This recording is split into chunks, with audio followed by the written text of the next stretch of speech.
of the Twilight Zone, our Twilight Zone, I should probably say. Good evening, this is Arknolia and the Doctor, episode 6 of TV Memories here for our Wednesday. And tonight we're going to be taking a look at probably one of the most iconic sci-fi TV series of all times. It has been renewed. It's currently a new version right now is currently running on CBS All Access. Oh, there I see. I hear myself in the background. Yeah. Yeah, I Now, just turned on my channel. Forgot I didn't have my headphones on. all right, there. And now the current, it's been revitalized a couple of times in syndication run, and now it's also on, as I mentioned, CBS All Access, and it's being helmed by a gentleman named Jordan Peele, who I guess is a actor and a writer, for what I understand there. And it premiered on April 1st of 2019. Now the original of this TV series, ranked at number 5 in the 2013 list of the 60 greatest TV shows of all time, and number 4 on the list of the 60 greatest dramas. It was created by a man named Rod Serling. It was also made into a movie, which we need to talk a little bit because there was a huge tragedy and controversy regarding one of the storylines there. Yeah. Yeah, and it put the director of that particular segment in the hot seat for a good couple of years. We are referring to, of course, the Twilight Zone, and we're going to be taking a look at the original series there, which started, and was written by Rod Serling. It ran from 19, it ran from the basically it ran from for 5 seasons on CBS network, shot entirely in black and white. It was from 1959 to 1964. It followed in the tradition of earlier TV shows such as Tales of Tomorrow, science fiction theater, which ran from 1955 to 1957 for a couple of years, radio shows such as The Weird Circle, Dimension X, and X Minus One, and the radio work of one of Sterling's inspirations, Norman Corwin. I guess he was a sci fi broadcaster, if I'm correct. I got to look him up. Yeah, and I believe they still do the original series on the Sci-Fi Channel, if I'm not Yeah, mistaken. I believe so. They do, absolutely. Of course, you cannot have a sci fi channel without one of the original originators there. It was also, as we mentioned, a feature film from 1983 that actually had a lot of controversy behind it, a tragic one for that matter. There was a TV movie in 1994, a radio series from 2002 to 2012, various literature, theme park attractions, other spin offs that spanned 5 decades, including 3 revival TV versions. The second series ran from 85 to 1989. That was on CBS and in syndication in the 1980s. The third series ran on the UPN network before it became the CW there between 2002 and 2003. And in 2000, no, excuse me, 2017, CBS All Access officially ordered the fourth series, helmed by one Jordan Peele, and that premiered as in April 1st of 2019. Yeah, it's had a lot of obviously rebirths, hmm but it's pretty hard to top the original. There were good episodes in the others. I've seen them, hmm but the original one is the one that, well, without it, the others probably wouldn't exist. Exactly. The originals were in its absolute prime, no doubt about that. Yeah, and although I'm not going to go over them episode by episode, Yeah. I'm going to try to touch on the ones that were kind of, The well, ones that mattered, but the ones that really struck our nerves.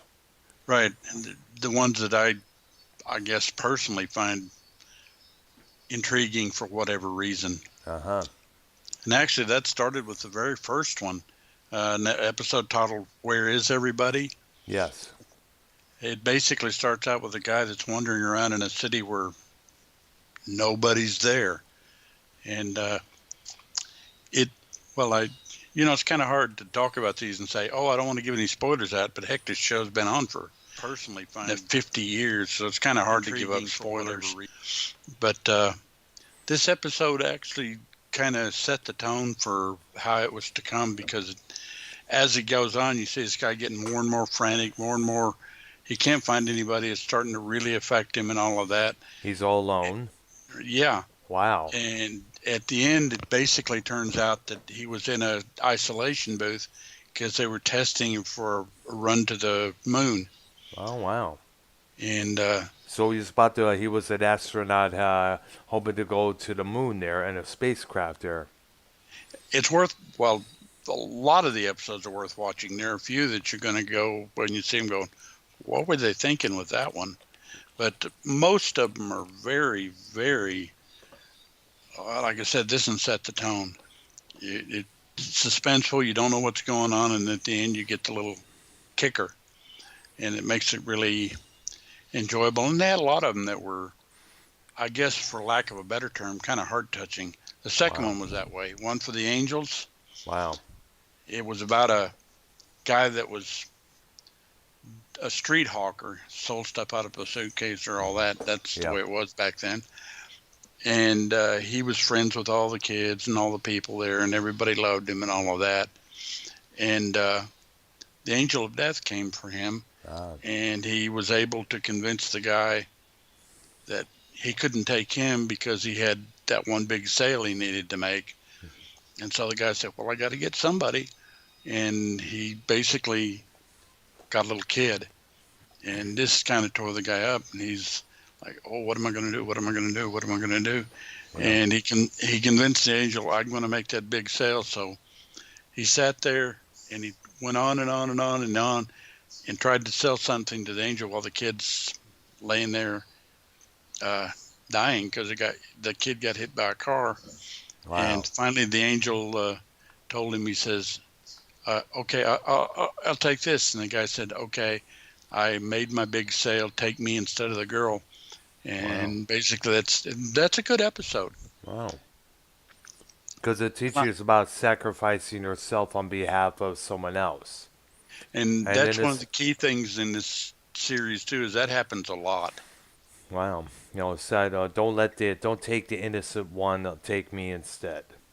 Right. And again, I'd suggest anybody to binge watch, start from the beginning and watch them all. There'll be a couple that when you watch them, you're going to, what did I waste my time? There was a few I remember watching. The one I mentioned before had Carol Burnett in the lead there. And there was a couple others that really struck my nerves, like this one man who was a bookaholic, I guess you could say. He loved to read, He was Burgess Meredith. Yeah, that was him, yep.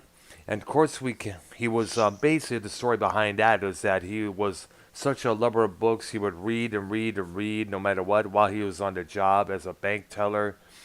And then he would go inside of a bank safe, to go in and read because that was his main love there, other than work. All of a sudden, there was this news bulletin on the paper there that some sort of a bomb was going to be dropped.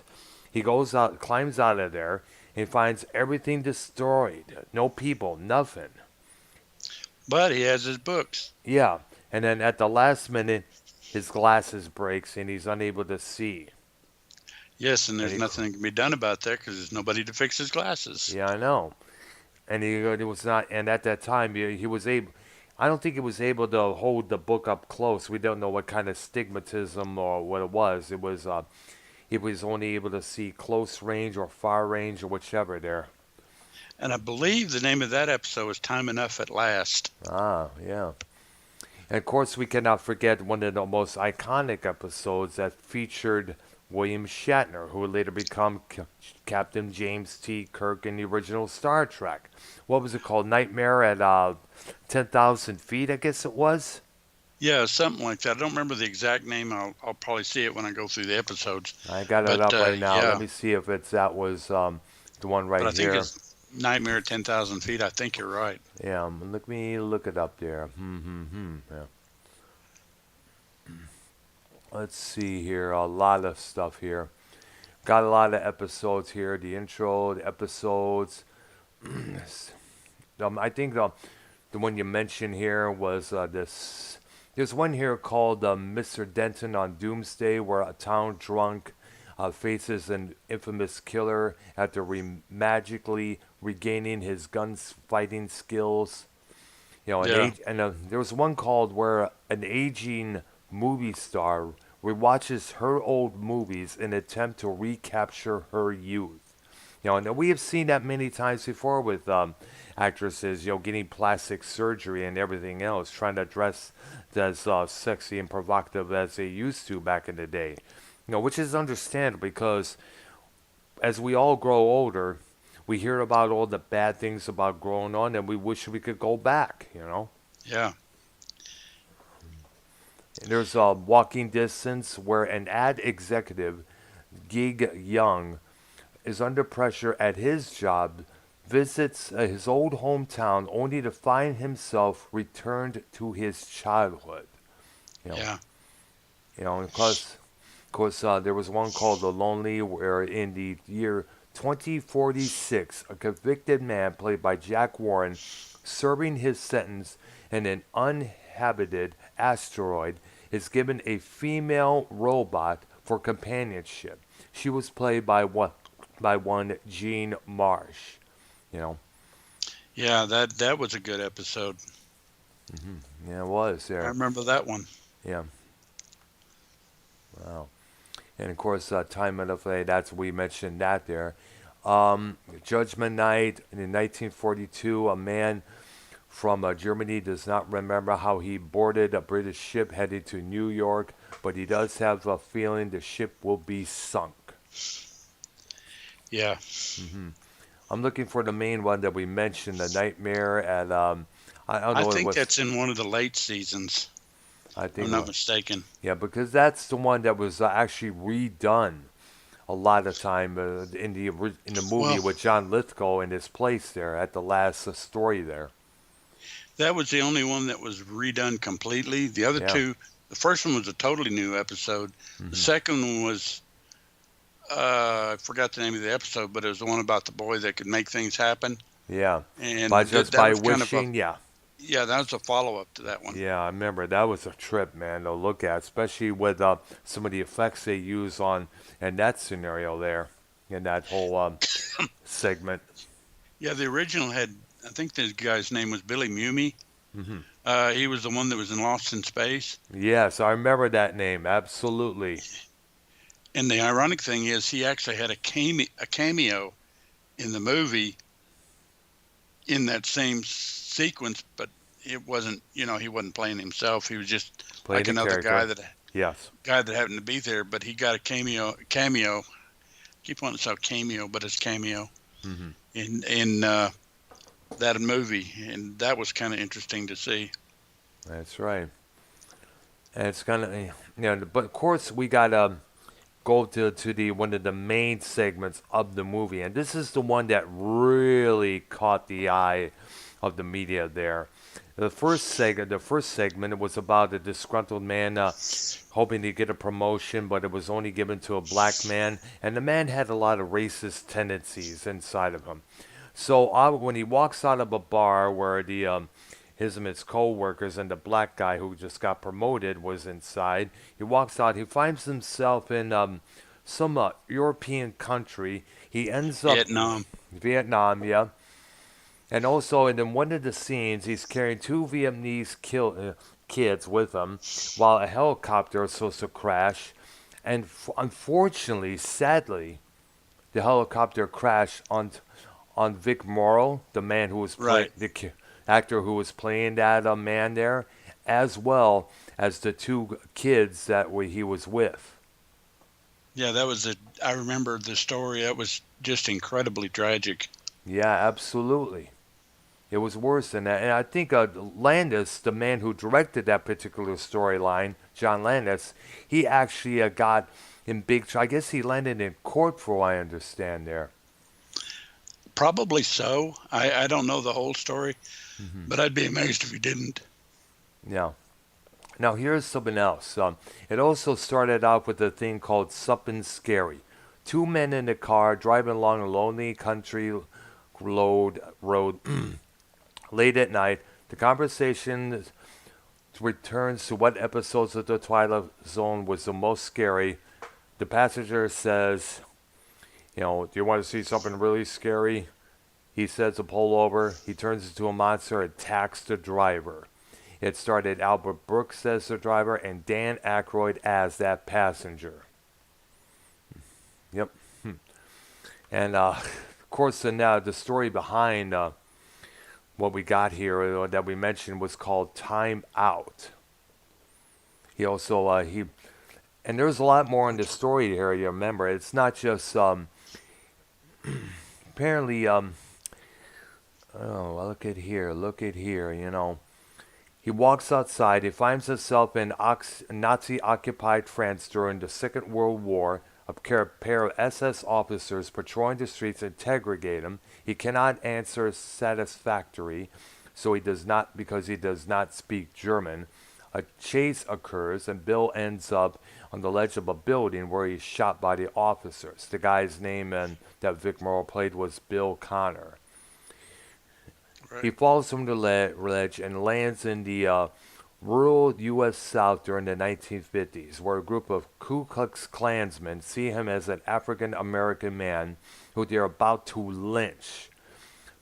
Bill keeps telling me he is a white man, but to no avail. While trying to escape, he jumps into a lake and surfaces in the jungle during the Vietnam War, being fired at by American soldiers. One of whom throws a grenade, and instead of killing him, the grenade launches him into occupied France again.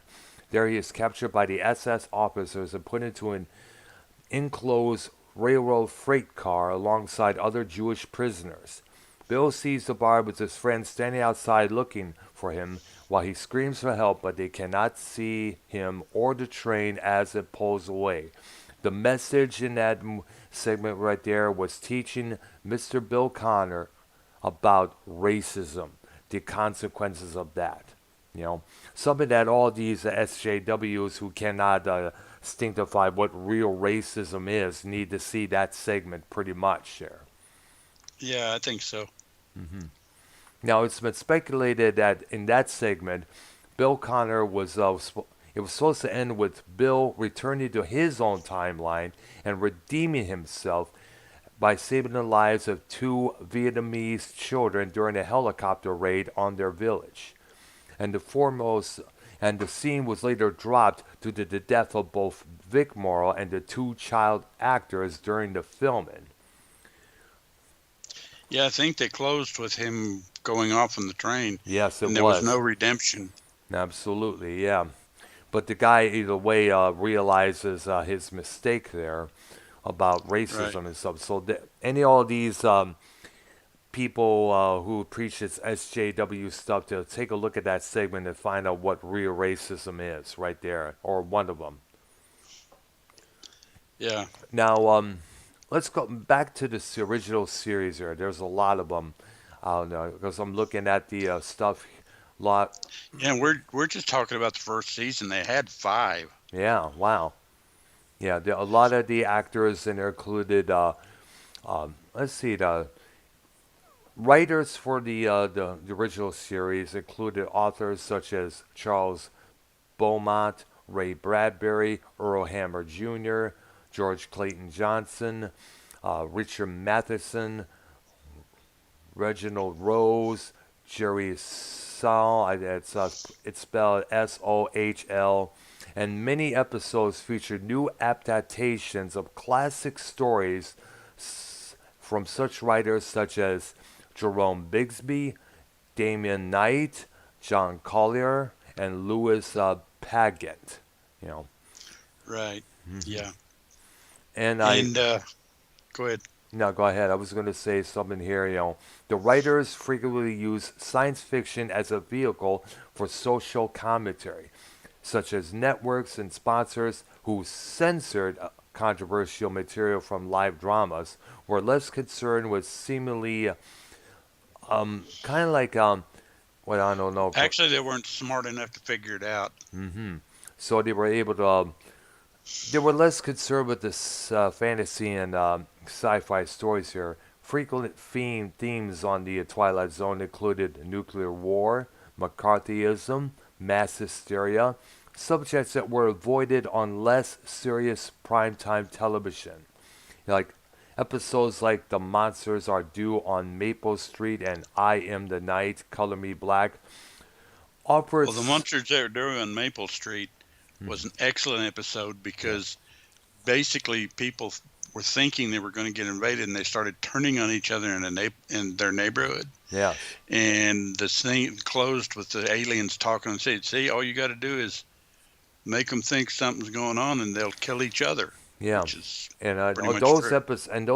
episodes, there are often a specific commentary on the current events and the social issues during that period of time. Another stories such as The Mask, I Dream of Jeannie, Genie, not the TV series there, or Mr. Right. Denton on Doomsday, were parables or fables that reflected the moral and choices of the characters. Pretty much there. Yeah, these shows are pretty much all of them are very insightful into just trying to tell you a story about things that, well, just trying to tell you stories and morals and fables and Trying to teach us something while scare right. or entertain us. That's what the purpose was. The thing with Rod Serling, he was able, and the boy, and whichever writer he was working in, or whoever wrote it on their own, they was able to put some of those commentaries within the story and have the audience viewing figure it out later on when they discuss the episodes with their coworkers, buddies, or think about it among themselves after watching it. Now, the second series here was, of course, in 1985 there.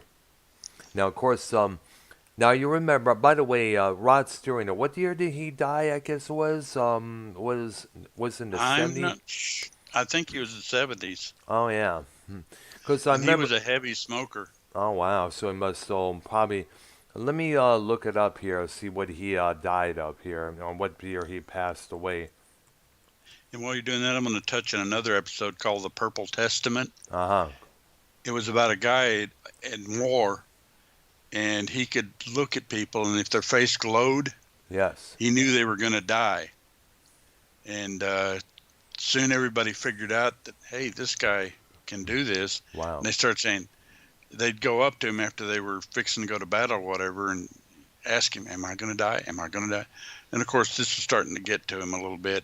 And he asked for a transfer.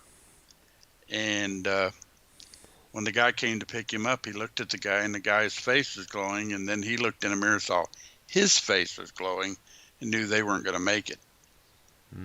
Wow. And I'm That looking up. that was a good one. Right. I'm looking at his biography right now. He was active in the military, believe it or not, here. As editor of his high school newspaper, Sterling encouraged his fellow students to support the war effort. He wanted to leave school before graduation to join the fight, so he was willing to fight for his country there. But his civics teacher talked him into waiting till after graduation. It said war is a temporary thing. It ends. Education doesn't. Without your degree, where will you be after the war? Something to think about there. Right. Now, he's begun his military career in 1943 at Camp Tolka. Let's see, Toccoa. This was in Georgia.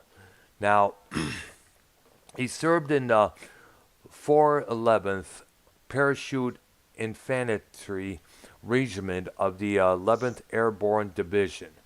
He eventually he reached that rank on the technician 4th grade. Now he was also in the paratrooping training. Him and his others started event aggression. He competed as a flyweight and had about 17 bouts. rights into the second round of the division finals before being knocked out. He was remembered for berserker style and for quote unquote getting his nose broken in the first bout and again in the last bout. He tried his hand at the Golden Gloves with very little success. So interesting there. So it later became, he won, let's see about here. Now, let's see here. I'm looking at he was involved with radio for a long while. He volunteered at WNYC in New York City as an actor and a writer in the summer of 1946. The next year, he worked at that station as a paid intern for his anti-loc work-study program. And he took odd jobs as well in other radio stations in New York and Ohio. He said, I learned time for writing for a medium that is measured in seconds in his early experiences. Now, he moved from radio to television as a writer for a station called WKRC in Cincinnati, Ohio.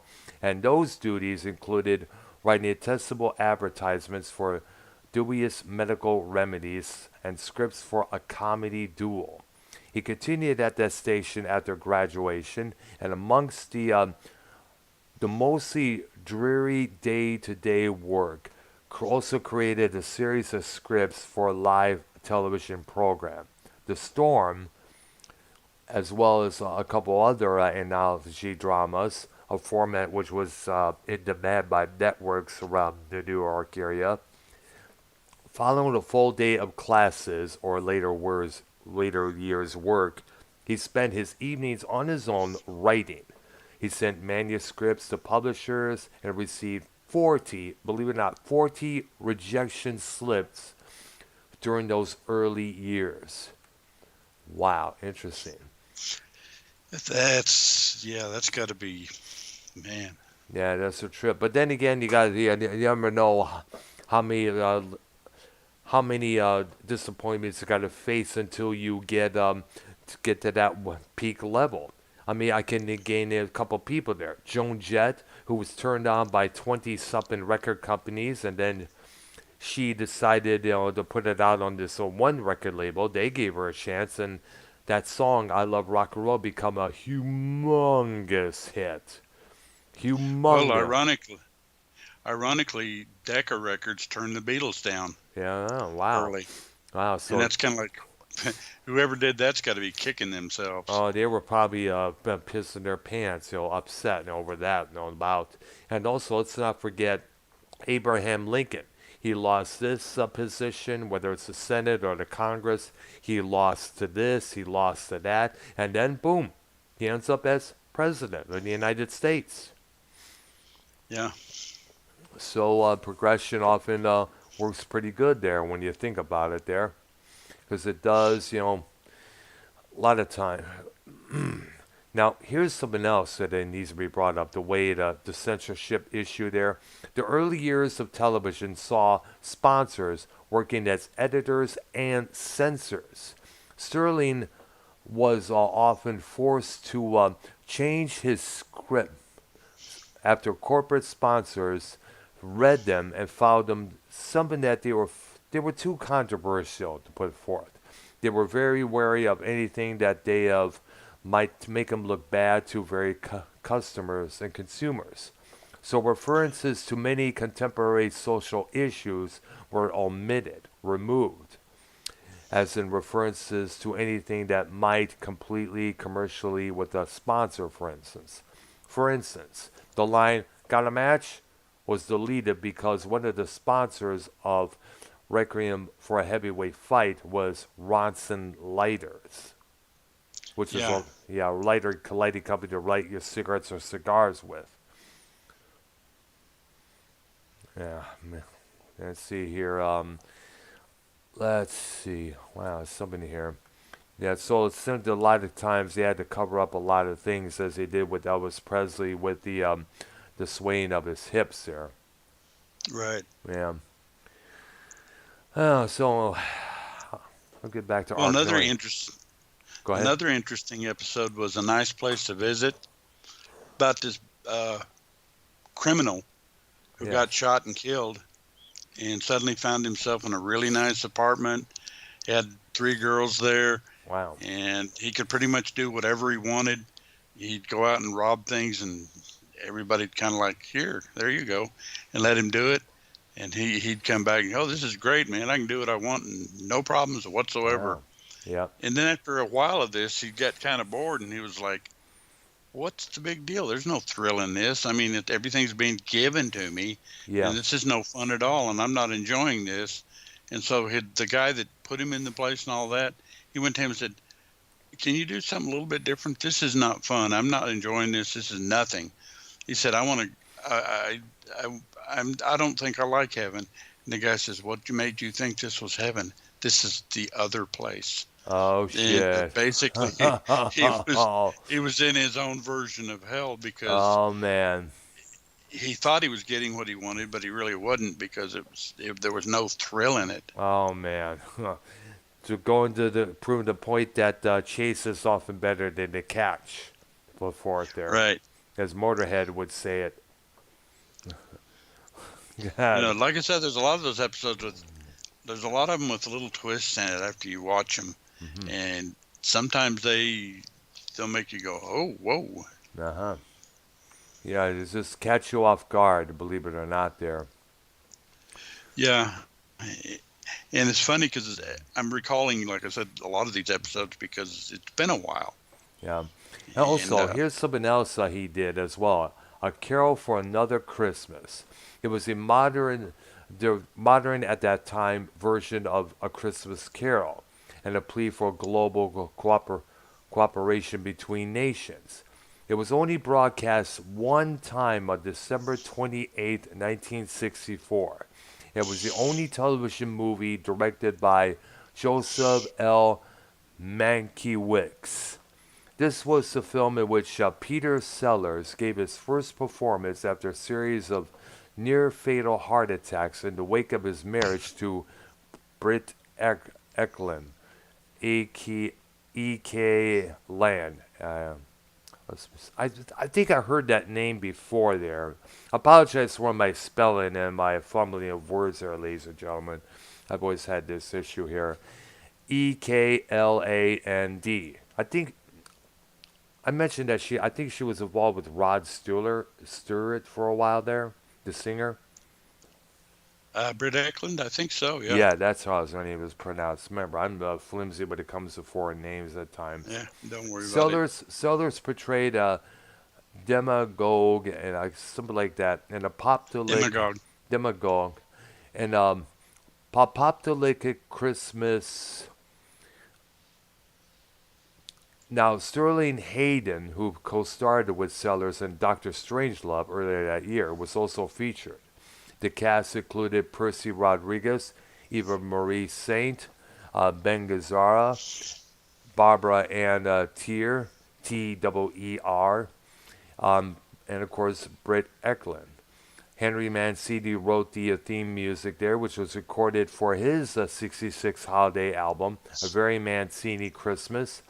Now, the film is not commercially available, but it can be seen at the Paley Center for Media, which is in New York and in Los Angeles at the Film and Television Archive at the University of California, Los Angeles. Now, Turner Classic Movies broad telecast that movie for the first time in 48 years on both December 16th and 22 in December of 2012. And it aired again on December 19 and 20, 2013. All right. That's someone there. I never even knew about this movie. That's because we're so familiar with Charlie Brown Christmas and A Christmas Story and a couple other movies. Rudolph the Red-Nosed Reindeer, the Rankin Bass productions of various Christmas shows, Frosty the Snowman, and all that stuff. And A Christmas Story. Yep, I mentioned that there. Die Hard. Yeah. I know. I couldn't help but throw that in there.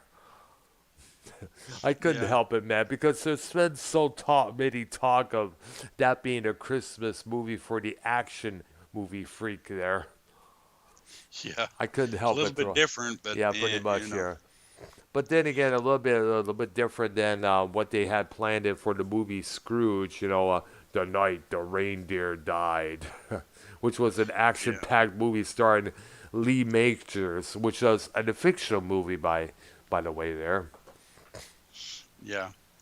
yeah. Uh, Another interesting episode was one called Eye of the Beholder. Ah, That was about this woman that was disfigured, and you saw her in bandages, and you basically saw from her perspective because she had her eyes, you know, open, and they weren't covered.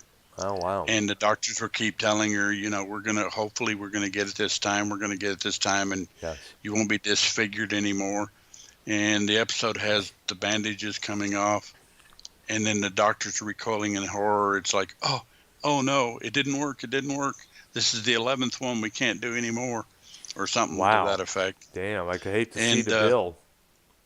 then you see the woman, and it's a young Donna Mills, or not Mm. Mills, Dixon, Donna the Dix. girl from the one from Beverly Hillbillies. Wow. Yeah.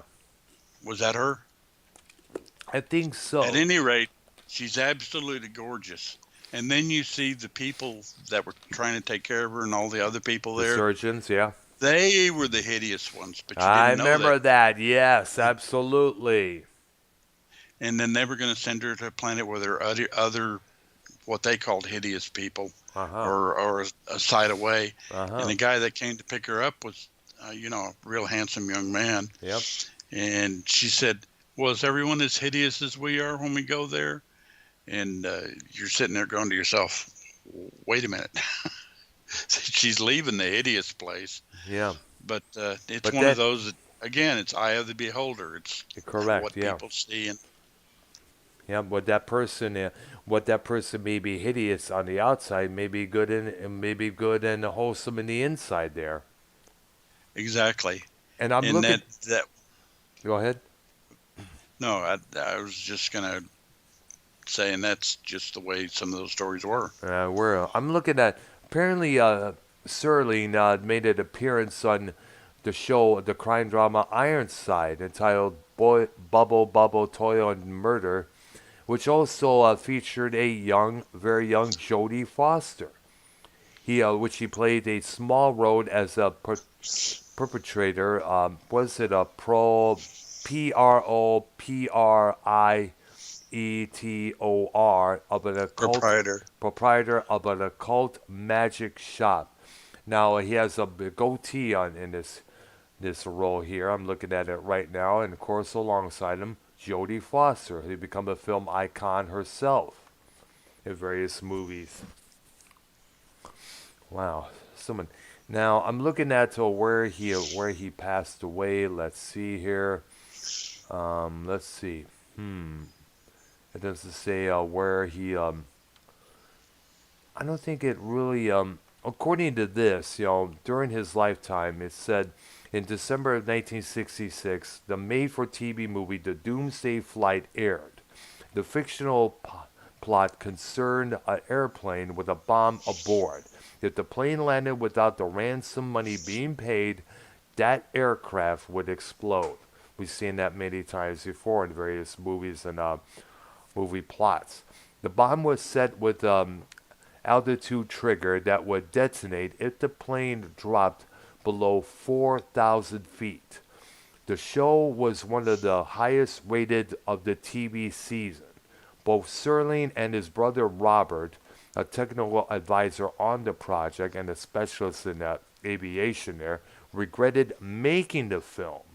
After the film was aired, a rash of copycats telephoned in ransom demands and most of the to the largest airlines. So people kind of like got in on the call there. Kind of like the same thing, like some of like the Jerky Boys were doing there during that time, I guess. People were actually making Right. calling in. They're saying we got a bomb planted on your plane. If you don't give us $6,000, we're gonna blow it up. People are actually falling in for that kind of people are actually making a prank out of it. Could believe it or not.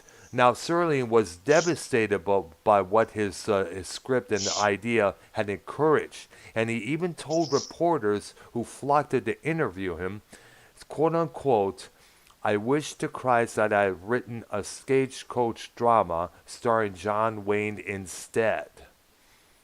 Yeah, just something that couldn't be duplicated. Gosh, Yeah. you know you must be that damn good of a writer to have something that you wrote actually be portrayed in real life. So the whoever coined the phrase "life imitates art" was dead on in this case there. Oh, yeah. Oh yeah. Another episode in the second season was one called The Lateness of the Hour, which basically was the story of this older couple Yes. that had robot servants that waited on them hand and foot, and then they had their daughter, and she kept telling them, "Quit depending on the robots. Let's get out there and let's live life and do some stuff and Yes. whatever." Mm-hmm. And they decided, okay, I guess we better do this. So they dismantled the robots, and they asked the daughter what she wanted to do and all of that. And she was, "I'm going to have fun. I'm going to do this. I'm going to do that." And then she started looking at pictures and noticed there were no pictures of her Wow. with the couple. And she was kind of like, "What's going on? What's going on?" And then she found out that she was a robot that was built by them to be their daughter. Wow. And she was distraught by the whole thing. She says, "I'm a robot? I didn't know I was a robot." It just Wow. really unnerved her.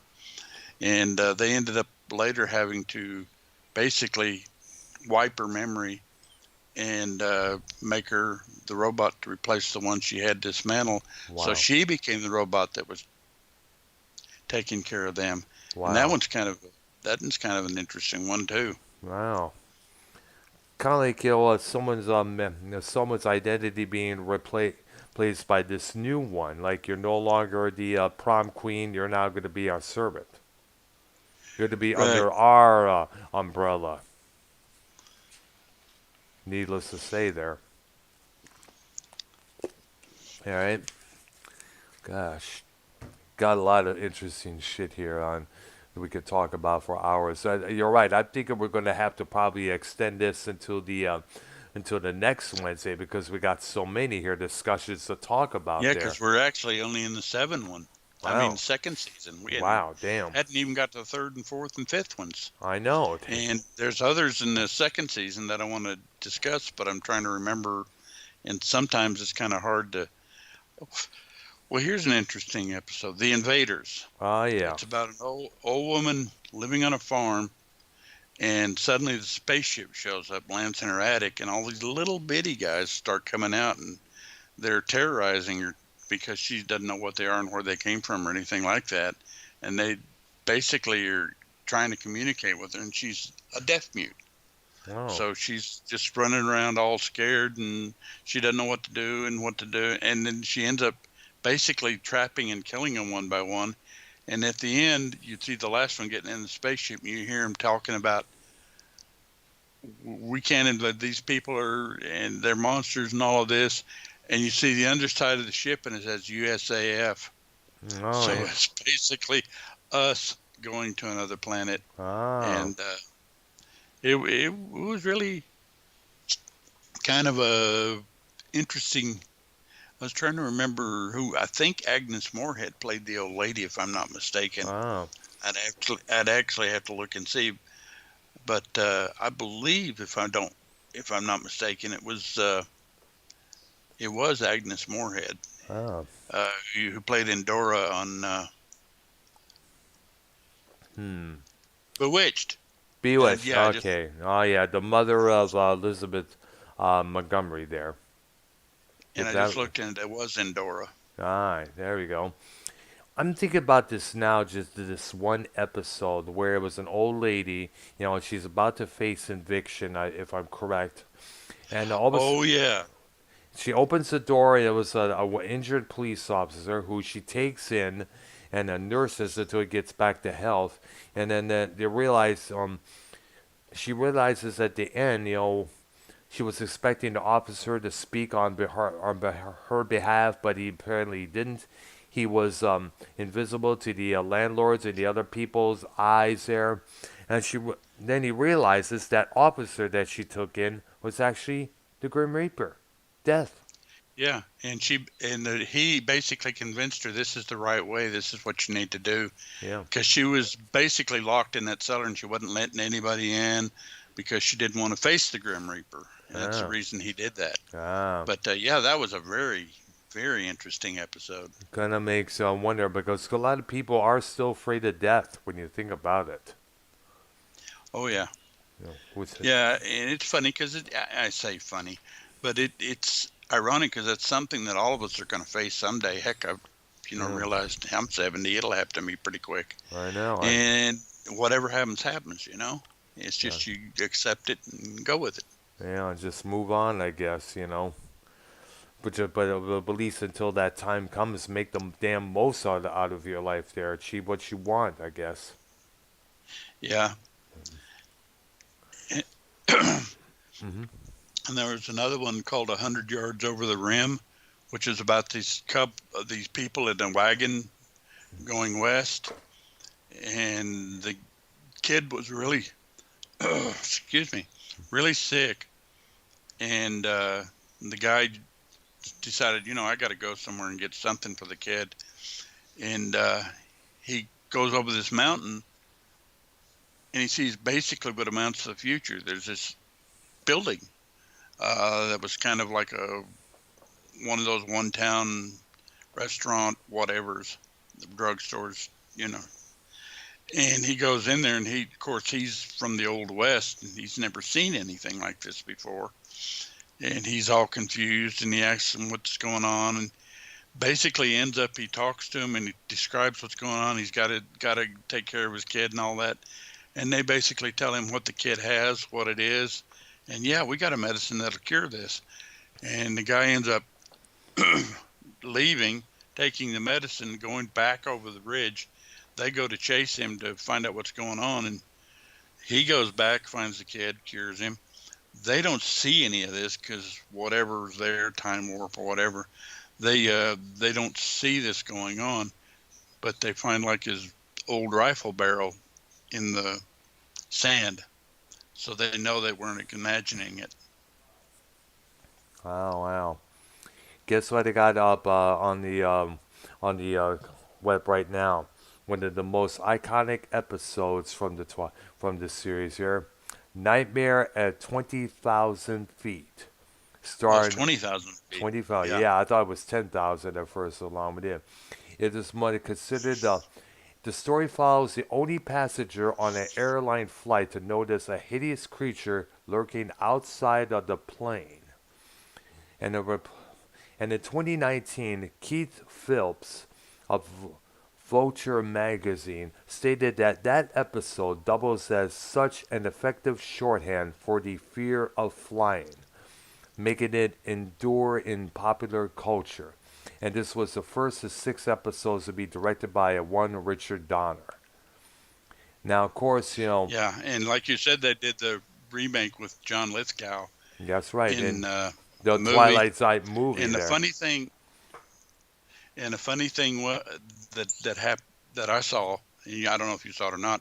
Do you remember the series Third Rock from the Sun? Yes, a couple times, yes. Well, not John necessarily. Lithgow. Only on my days off I was able Oh, to watch a little bit there.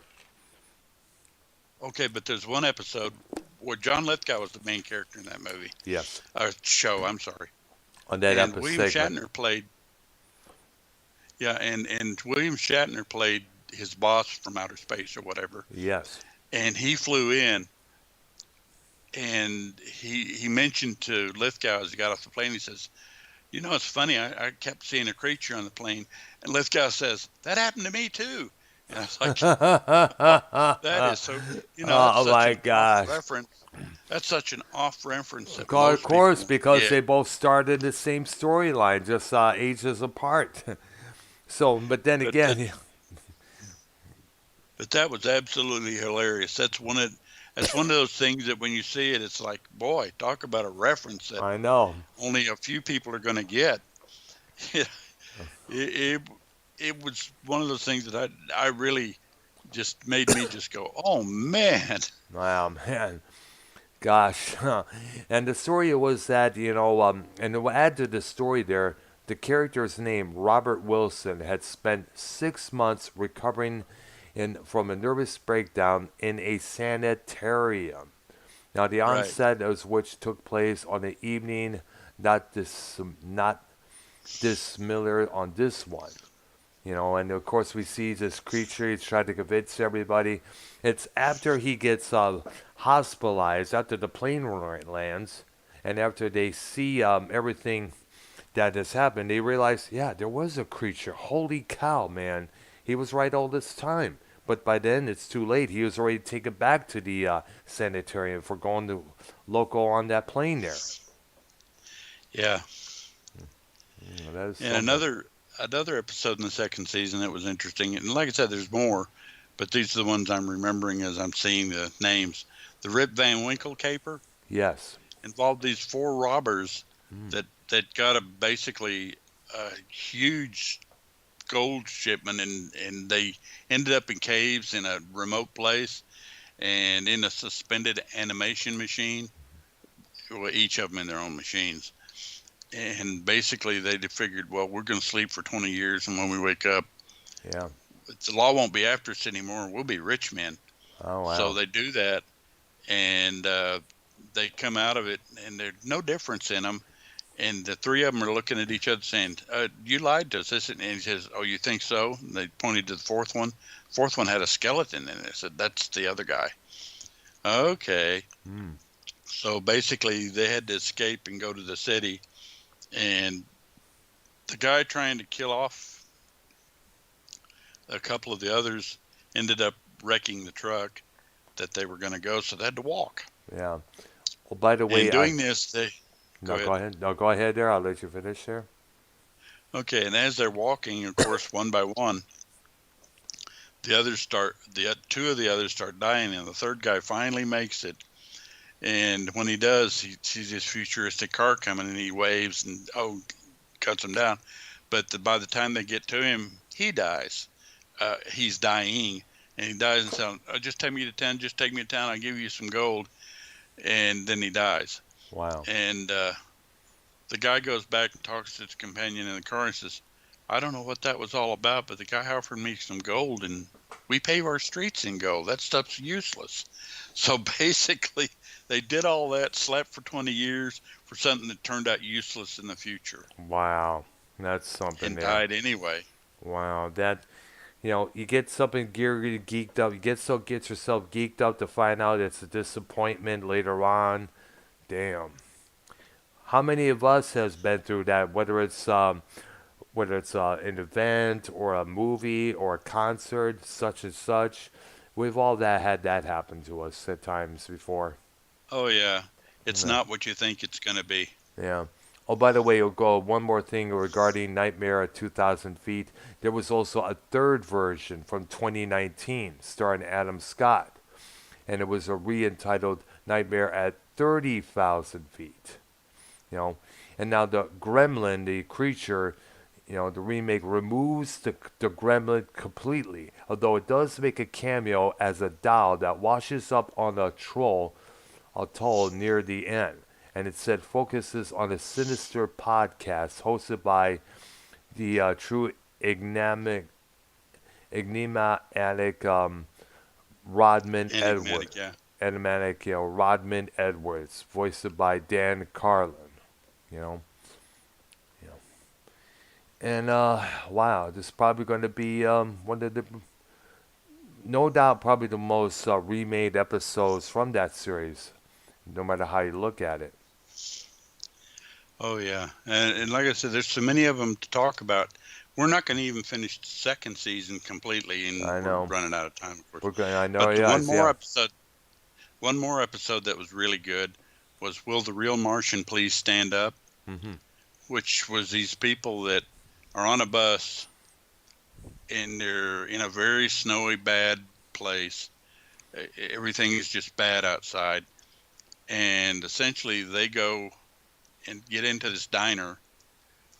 And as they get into the diner, a patrol car shows up and tells them, "Okay, people, a spaceship just landed," or something to that effect, and we can't follow the guy that got out of there, and we think he's here.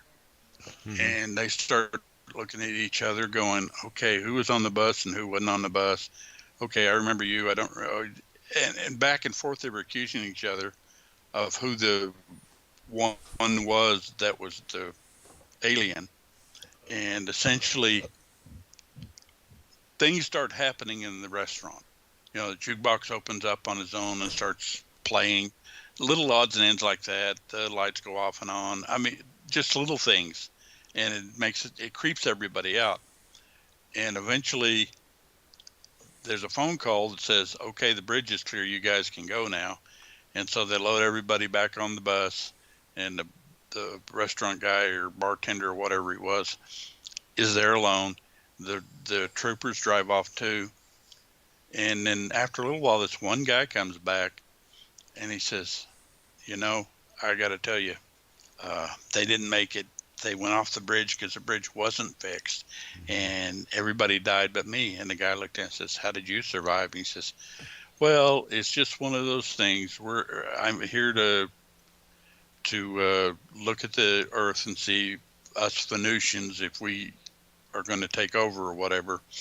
And as he's sitting there drinking his coffee, the third hand comes out and shows him, "Oh, okay, he's alien because he's got three hands." And the bartender looks at him, starts laughing, and says, "Well, you guys are too late. Our expedition from Mars just wiped out the people that are coming here, and we're going to take over." And Wow. he turns out he was a Martian, and he raised his head up, or his hat off his head, and he had a third eye up there. Wow. It was one of I those saw. I things. was looking at on the Google Okay, image. I was looking at on the Google images while trying to find a thumbnail for this particular episode. that probably would have been a good one. But that is another one of those that, if you're going to be selective in your Twilight Zone episodes, which I recommend actually watching them all, I definitely. and binge them, that one is one you need to pick. Hmm. That one is an is incredible to watch, and hopefully I didn't spoil it for anybody. But like I said, it's been 50 years, so Yeah. Okay, I'm gonna touch up on the tragic helicopter accident that occurred during the filming of the Time Out episode that from the 1983 movie. Now, as you know, the actor who played Bill Connor, the man who had that resentment towards black and Jewish people, he was played by Vic Morrow. Now, right, on around 2 a.m. during the filming of that segment, directed by John Landis, actor Vic Morrow and the two child actors died in an accident, involving that helicopter that was being used on the set. Now, the two child actors were hired in violation of California law, which prohibits child actors working from at night or in proximity to explosions. This requires the presence of a teacher or a social worker. Now, during the trial, the legitimacy of the children's hiring were admitted to by the defense, with Landis admittedly that for that, but not for the accident. But he also admitted that their hiring was indeed wrong. Now, Steven Spielberg, who was the producer and co-director, was absolutely he was disgusted by the handling of the situation by Landis. He was so upset, and he ended their friendship with Landis and called for the end of the new Hollywood era, where directors had almost complete control over movies and everything else. When approached by the press over the accident, Spielberg stated, quote unquote, "No movie is worth dying for. I think people are standing up more now than ever before to producers and directors who ask too much if something isn't safe. It's the right and responsibility of every actor or crew member to yell, 'cut.'" End of quote. Now, in the scene that served as the original ending, Morrow's character was to have traveled back through time again and stumbled along a deserted Vietnamese village where he finds two young children left behind when a U.S. Army helicopter appears and starts shooting at them. Morrow was to take both the kids under his arms and escape out of the village as the helicopter hovering above destroyed the village with multiple explosions would have led to his character's redemption. The helicopter pilot had trouble navigating through the fireballs created by pyrotechnic effects for the sequence. A technician on the ground did not notice and detonated two of the pyrotechnic charges close together. The flash force of the two explosions caused the low-flying helicopter to spin way out of control and crash land on top of both Morrow and the two children as they were crossing a small pond away from the village mock-up. All three were killed instantly. One of the kids were decapitated by the helicopter's top rotor blades, while the other was crushed to death by one of the struts. A report released in May of 1984 by the National Transportation Safety Board stated, quote unquote, let me read this here in its entirety.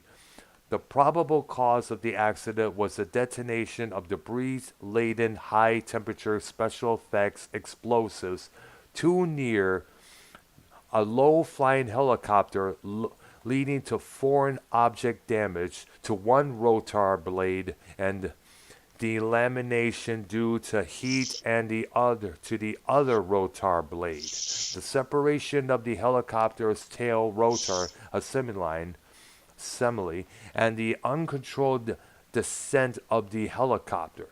The proximity of the helicopter around, which was in parentheses around 25 feet off the ground, to the special effects explosion was due to the failure to establish direct communications and coordination between the pilot who was in command of the helicopter operating and the film director Landis, who was in charge of filming the whole operation there. Now the deaths were recorded on film from at least 3 different camera angles, and as a result, Morrow's death and the remaining few scenes of this segment could not be filmed, and all the scenes that were filmed involving the 2 Vietnamese kids were deleted from the final cut of the segment. Now, the two kids here, believe it or not, were paid under the table by so they avoid the child labor laws up there in California. Now, California, as we know, did not allow kids to work at night, and Landis he opted not to seek a waiver. The casting agents were unaware that the kids would be involved in that particular scene. Associate producer George Folsey Jr. told the children's parents not to tell any firefighters on set that the children were part of the scene. And they were also hidden from a fire safety officer who worked as a welfare worker. A fire safety officer was concerned the blast from the pyrotechnics would cause a crash, but they did not tell Landis of their concerns. The accident also led to civil and criminal action against the filmmakers, which lasted a decade. Landis, Folsey, production manager Dan Allingham, pilot Dorcine Wingo, and the special effects specialist Paul Stewart were tried and acquitted on charges of manslaughter in a 9-month trial in 1986 and 1987. And as a result of the accident, second assistant director Andy House had his name removed from the credits and replaced with Andy Smitty. The incident also resulted in the establishment of the Motion Picture and Entertainment Unit under the CAL FIRE Office of the State fire marshal to enforce fire safety regulations and requirements of the entertainment industry. Wow. So Landis, as I mentioned earlier today, he put himself in a lot of risk when he was doing that because, three people had died, one of them his actors, and of course two kids who died way too young before they were able to see their work. Just, it's a tragedy. Yeah, that it is. And It I'm, was pointed. no, go ahead, yeah. It was. It was pointed out to me in my chat that I made a mistake on the Hmm. Will the Real Martian episode. Ah, The counter worker was the Venusian, and the guy walking around was the Martian. Got him wow. backwards. Ah, see there. I guess it's Martian, Venusian. We don't know what they look like anyway, but might as well get it accurate. Hmm. Oh, wow, that's something there.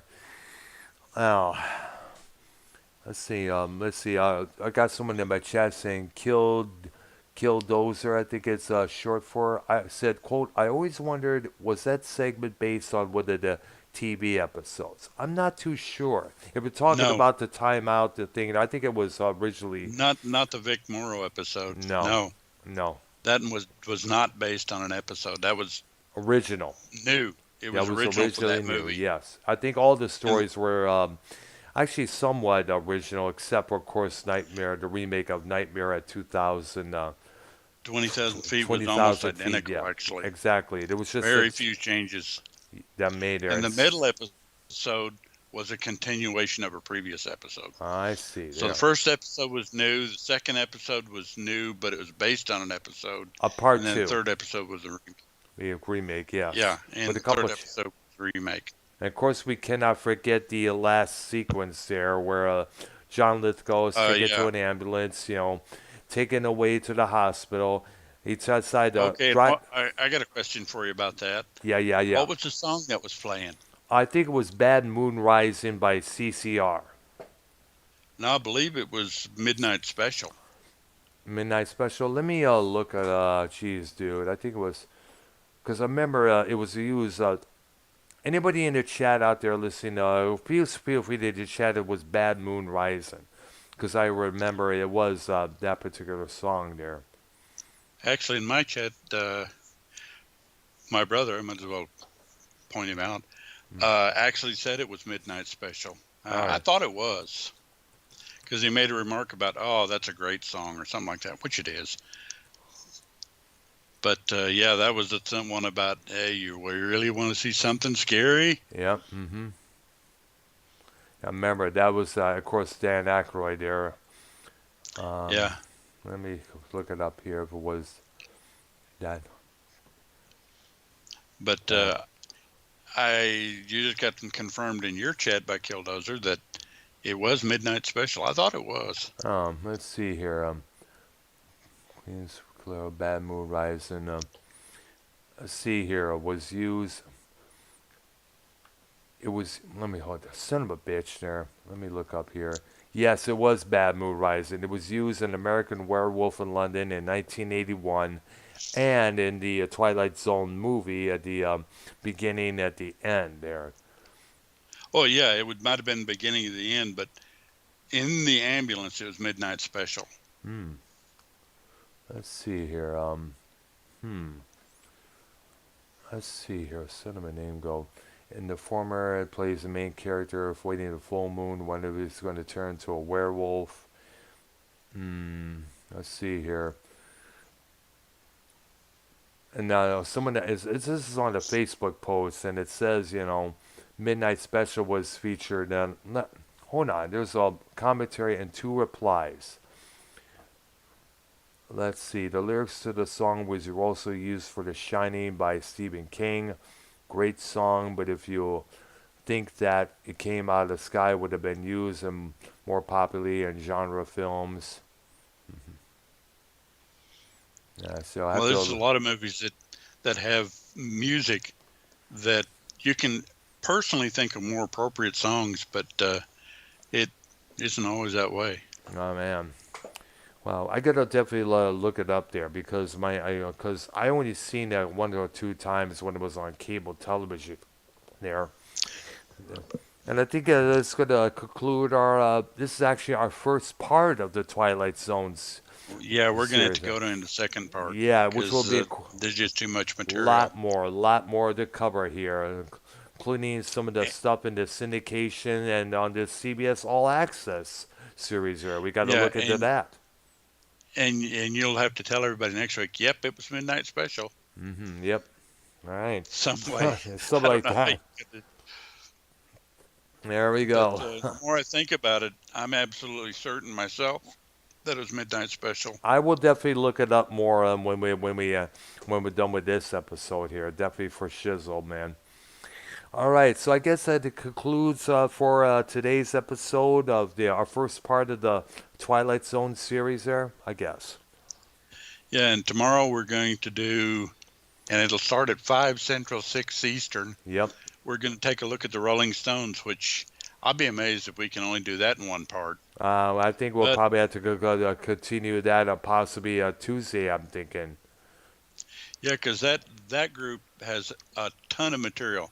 No. Now, I'm going to be quite honest, I prefer their early material, Yeah. but they do have some good songs in their later material, And too. they're still together after all these years. I mean, like they're one of the originators of the British invasion scene that are still around, next to the Who. Of course, a couple lineup changes, of course, as always, but they're still kicking Yeah, it because there.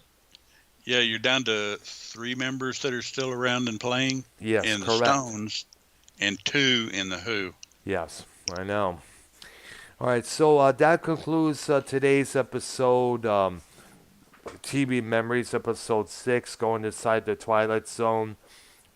We will continue this discussion next Wednesday at the same time, which is 7 p.m. Eastern Time. And that'll be it for today there. All right? Alrighty. Okay. All right, so we And we'll think. talk to y'all. Go ahead. All right, and we talk to you guys tomorrow, okay? All right, and hope to see Once again, it'll all be you guys. once again it'll be at 6 p.m. Eastern Time, as I'm going to be a part of Real as Fuck TV soon afterwards with Minnesota Vikings fan and Minnesota Silver Roll there. No doubt we're going to be broadcasting on each other's channels again. All right there, and you guys have a good one. And talk to you later. Subscribe to both our channels. Correct. And well, I had something else, but I forgot. Oh, if you have comments or whatever, put them in the comment section. Give us ideas for future shows. We're already got a track set on the music. We know what we're going to do there. It's Yep, correct. basically a journey. It's a journey. But on TV shows and movies, hey, give us some ideas. Yeah, feel I've got free lots to. We of welcome. them, We but welcome we a want lot. to do what you guys will do. Absolutely. You guys take care, okay? Okay, and we'll talk to y'all later. Yep. All right, pretty interesting.